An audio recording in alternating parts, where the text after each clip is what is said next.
really, if you look at this, 2% of companies out there, businesses that are started, are sort of what we would consider venture capital worthy or venture capital investable.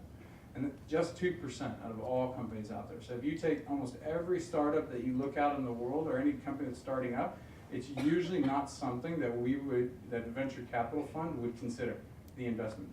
Because venture capital has to have this really high return on investment because of the success rate. In other words, we spread so much money out. We invest in, let's say for this, we invest in 20 companies. We're going to expect all but 5 of them to fail horribly. So that's usually the way you look at it. And that's kind of the ratio that you go on. We try to do a little bit better than that, but because of the economic reason. But that's venture capital. And early stage means that I'm picking a company that has a business plan, a couple people, and an idea, and we're going to hope that it can defy all the odds and become a company so big and so successful that company can either get traded on the public market like the Dow Jones or like the NASDAQ, or it can be bought or it will be acquired by another company, mostly a larger company. When you look at like who's going to buy a company, large companies, they're only going to buy a company that is doing something so well, so efficiently, and at such a level that they can't do it themselves. And so that's why you would acquire a company as a bigger company.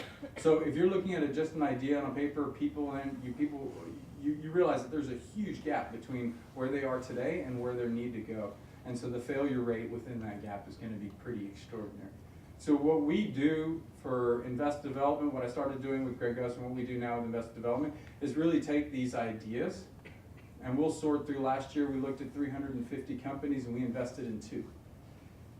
So try to do more than that. We try to look at more. We try to have a higher success ratio of companies that we look at, but that's sort of going to be the general thing. We're going to probably look at this year around 300 companies. We've invested in 3. We might close 2 more before the end of the year. So 300 companies. We're going to invest in 5.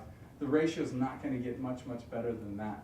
And that's what we do is we look at really early stage companies. We read the business plans. We interview the entrepreneurs.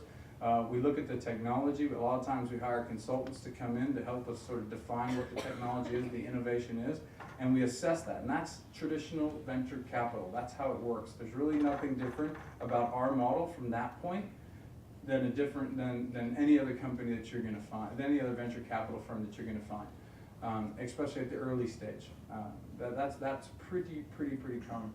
The one part where we start to get really different is the types of companies that we're looking at. And what we look at is sort of what is that company's impact going to be. So Invest Development started as really as a company that was going to manage funds for other people, looking at other high net worth investors, rich people essentially, and seeing where they wanted to go with something, and then saying, okay, we're going to help you move your money. The economics of that was a little rough, so we decided in 2011 to raise our first fund. We raised the first fund with $10 million. We raised $10 million from a single investor. So that's actually kind of the more impressive part, is that one person came in and committed $10 million to something that is very high risk and very unknown, but in a large part they looked at it and said, I've given a lot of money to charity, and I've seen where charity has had some limitations. And I've seen where my money, every time I give them charity, they come back for more, and it's really not adding to that much of an impact. Mostly this was a very successful, and this is what we see a lot, a very successful business person who looked at this and said, I want my philanthropic or my non-cash investments, my non-profit investments to go to something that will scale the way my business has scaled. And you really struggle to find charities or foundations that were doing that and that could do that. And so the idea of impact investing really resonated with our initial LP. It resonates with a lot of the people that want to invest in this thing, in this field, is looking at and saying, how do we create the scale that we get out of venture capital, out of business in general, out of traditional market businesses? How do we get that scale and apply that, but have the application of that be similar to what we would do with philanthropic? So how do we improve electrification in emerging in rural markets? How do we close the digital divide? How do we improve water quality, sanitation? How do we ensure food and proper distribution? How do we do all these things that we consider to be really common needs and often human rights? How do we do that stuff at a scale that really can have massive impact. The numbers are pretty staggering. So when you look at what we're up against, 1.5 billion people don't have electricity. Amazingly enough, most of those people have a cell phone. Really remarkable, two different models. Electricity and electrification have largely been in the realm of governments and NGOs, non-government organizations. That's usually been the realm of electrification. Cell phones was all business. 100% run by market forces. They came in and said, we can make money even on really, really poor people if they just use a cell phone a little bit, if they just use just a little bit. And so they developed sort of the sachet economics model of how do you partition your business down to a bite size so small that people even living on $2, $3 a day can actually become your customer. And that was a market-driven approach that actually had, I think personally, probably the greatest impact of our lifetime on reduction in poverty. The cell phone not only helps individuals because of the communications ability, but also provides access to finance. It also provides access to agricultural information, to health information. It's an early warning sign in disaster response. It's a beacon.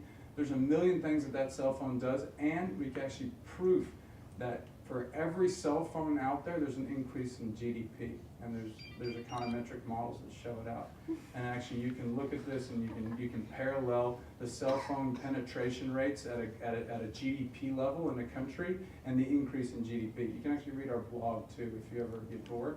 We have a really good blog and there's some research on that on there. So you can read the blog post about that. But that's actually remarkable. That was a market-driven approach. So how do we do that? How do we invest in those kind of market-driven approaches that are going to have a disproportionate positive impact on society? And that's what we do. That's the kind of things that we look at. Obviously, when we're looking at companies, we look across a couple where our fund is very specific because you have to be sectorial, you have to be very specific. So we invest in mobile telecommunications and ICT, information communications technology. ICT is a really kind of big word. It's a big mouthful, but mostly it means we're looking at any kind of software platforms that enable transactions and information exchange remotely. That's something that we look at. We look at that over mobile networks. The main reason being the markets that we're interested in, particularly in Africa, you have 16% broadband penetration rate. That means that 84% of the population doesn't have an internet connection, but they do have a cell phone. So if we get them a cell phone penetration rates across sub-Saharan Africa are averaging well over 70 to 80%. So you have the inverse number there between penetration and internet access, essentially a computer and a broadband access point, and a cell phone. The cell phone rates are really high in it, so we look at mobile ICT. How do we transfer information? How do we communicate knowledge? How do we create transaction volumes through a cell phone? Amazingly enough, America is one of the most backwards mobile markets in the world. Before the iPhone came out, we were 20 years behind the rest of the world in anything. When I was in college, no one had cell phones. I'm not that old. I'm getting there, I'm not that old yet. No one had cell phones except a few people who had really neurotic parents who needed to contact them all the time. They were too expensive at the time, and you just didn't have a use. There was no network effect. I got a cell phone, I'm still gonna have to call my friend at home, so what's the difference? Didn't really make a lot of sense. So when I went to China right after college, I lived in China and worked there for a year. Everyone had cell phones. Not only did they have cell phones, they had cell phones that they hung from pendants around their necks. And when I came back to the US, 18 months later, I still got this Nokia brick that was about this wide and about this thick, and there was no way you were gonna hang that thing from your neck. It just didn't. All we had on our phones was Snake. It's a little game, right? You guys remember Snake? And your contact book and a calendar that was pretty much not even used, not functional. SMS didn't exist, and text messaging didn't exist. So we had cell phones and we could call, but US networks didn't support SMS. But in Africa, you could text message. In China, you could text message. And those were emerging markets. Then the explosion sort of came in the emerging markets. Pretty much like 2005 and beyond, you start to see cell phone penetration rates really soar. All text messaging. I mean, SMS is hugely popular, but not just here. We started to get more in SMS, but in Africa, you're not just using SMS to message your friends. As a matter of fact, you don't use it that often to message your friends because it's a little expensive. What you used it for was to get price information for your agriculture products, to transfer money remotely from one person to another, to buy bus tickets. That's what you started using SMS for. I still can't do that in the US. It's remarkable. We've been able to do that in Kenya for 5 years. We still can't do that in the United States. So what we call mobile banking in the US is my smartphone app that lets me connect via the web to Bank of America and do a web transaction. That's what we call mobile banking here. In Africa, it's actually, I'm storing value on my phone and I can text it to anybody, anywhere. That's remarkable. Like that's really, I mean, how far advanced they are in the usage of mobile phone because the internet doesn't exist. So when we look at this and say, why do we pick ICT and mobile technology to invest in, that was one of our core areas. We said, look at this. They're leapfrogging. There's no landlines. They never really built out the infrastructure to build landlines. So mobile technology became a much more useful tool immediately.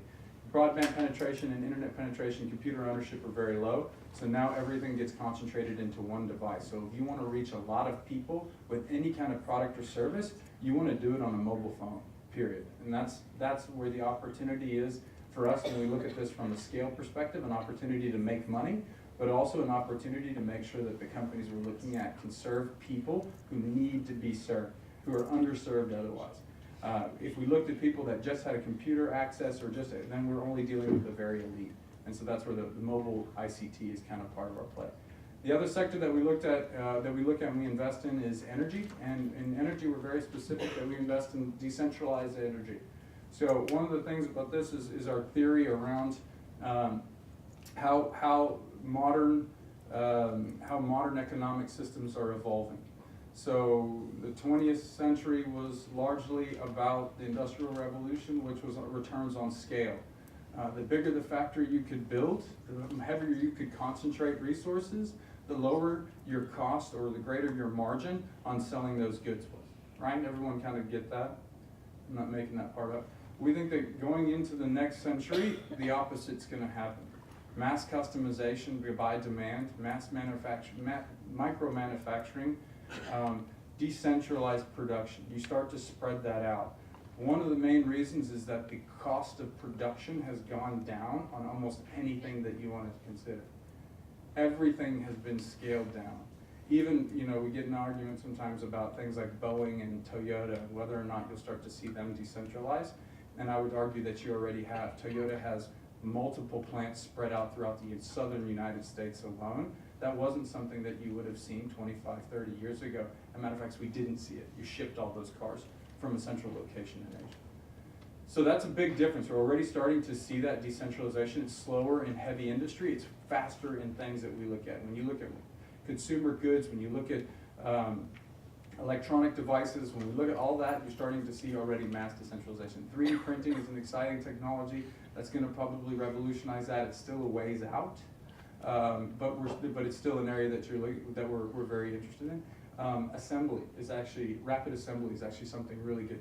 You take the sort of no-brainer of IKEA, and then you can apply that to something as complicated as a mobile phone or a PC or a laptop, and now you can have that assembled almost anywhere, which means you can flat pack things, and that's actually a brilliant innovation that's starting to allow assembly to occur in markets. So you can ship things to India, have them assembled there, and then shipped within country, which saves ridiculous amounts of inefficiency in the current supply chain management systems. So those are sort of decentralizations that we're looking at that actually we said this is powerful. But energy is one of the most interesting ones, mainly because energy was the most concentrated. Has anybody ever heard of a scale, like a grid scale operation that wasn't government backed or involved? I think we're still looking too. I haven't seen one yet. So almost every grid that you look at, here you're going to look at, you say we're N-Star, or your Con Edison or whatever, but all of those are government-backed organizations. Those were all funded and started initially as state-owned enterprises. And they're still sort of pseudo-state in a lot of sense. They're heavily regulated by a state entity, and so what that says is what they